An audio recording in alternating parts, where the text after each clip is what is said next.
Hey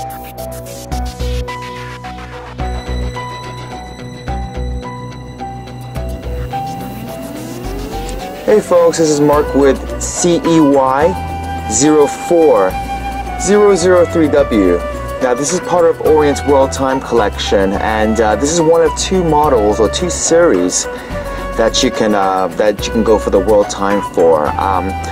There's also a two-tone version and a black version also. Just go ahead and press back and you can take a look at the other model varieties. So I want to spend a couple seconds just showing you some of the other angles of this watch on the wrist. I know many of you are going to make purchase decisions online. Just want to give you as much information as I can as possible. And at the end of each video, and if you have any questions, go ahead and press Ask Mark a Question. Okay, so this video is going to be slightly longer than most because there's a lot of explanation. So let me go ahead and start by taking off the watch. Let me show you the clasp, okay? The clasp does have a safety on it. You're going to have to pull it off. Two buttons on either side, and you got to press it to open it. But notice first how there's an Orient logo around the buckle. You'll notice how it unfolds and folds by design. Okay, so to close it, all you gotta do is refold it until you hear the snap, and then put the safety to secure the lock. So the band has a beautiful combination of both finish and matte links, as you can see from here. Works so well. The dial is rather, busy. So this type of band is very appropriate. Notice how on the links that they're all solid links all the way through. And for those who are unfamiliar, we are using a mechanical movement in the watch. So there are no batteries in here, and you can see the bounce wheel profusely oscillating back there. And you can see that through their exhibition case back. Alright, so now that we are here, let me go ahead and explain to you the watch.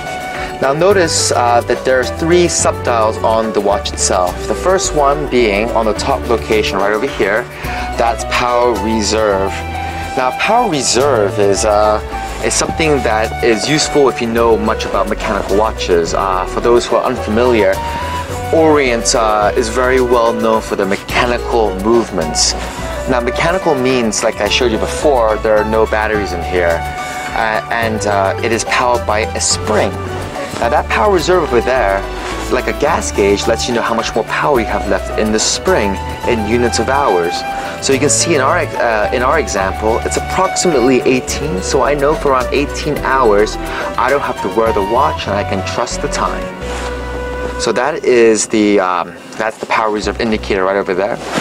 You have a date wheel located between the 9 and 10 o'clock position. And then the second hand is not on the watch itself or on the hands in the middle of the watch.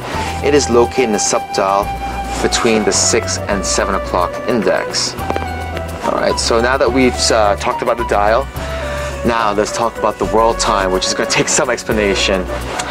Alright, so I'm going to use a different example from what I've done before in the past. Say for example, I live in Los Angeles. I've done that every single time, but I want to keep LA on the bezel, but right now I'm going to be traveling to New York.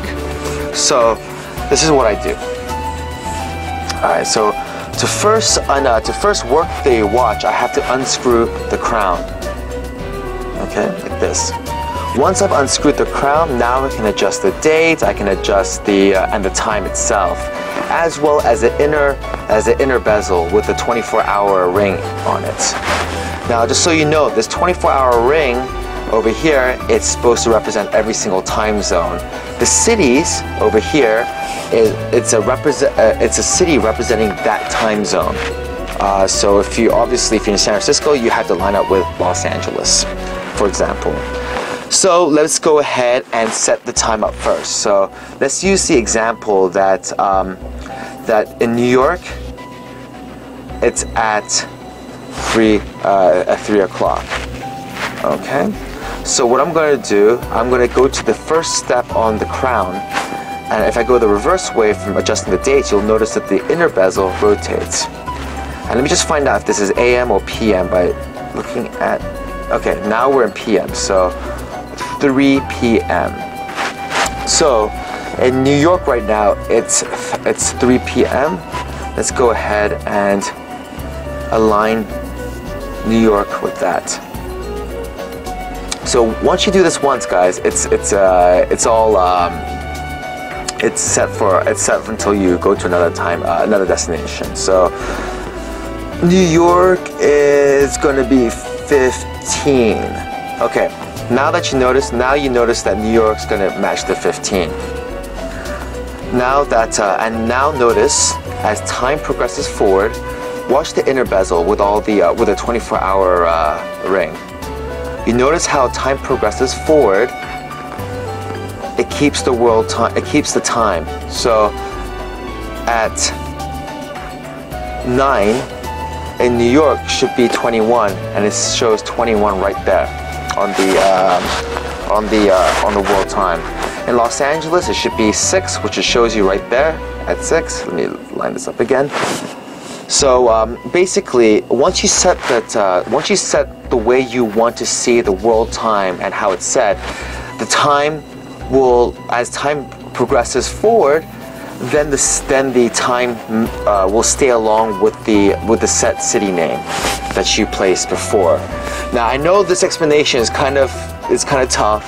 It's not as clear as you probably want it to be, but this is the best I could do. And if this explanation on this particular watch is not very useful, go ahead and take a look, hear another explanation on the other color varieties, because I'm going to try to change it up so it's a little different each case. And once you get it once, it's quite simple. Okay? So after you're done adjusting, always remember to press it in and re-screw it in. Let me show you that case one more time. Top. Now, if you noticed, this uses an anti-reflective sapphire crystal. I don't know if you look at the specs before you took a look at this video, but sapphire crystal is one of the best materials that we can use on the watch itself, and it's got an anti-reflective coating, which makes it very easy to read. Alright, folks, I hope you enjoyed the video. It is CEY04003W. Hope to see you wearing it soon.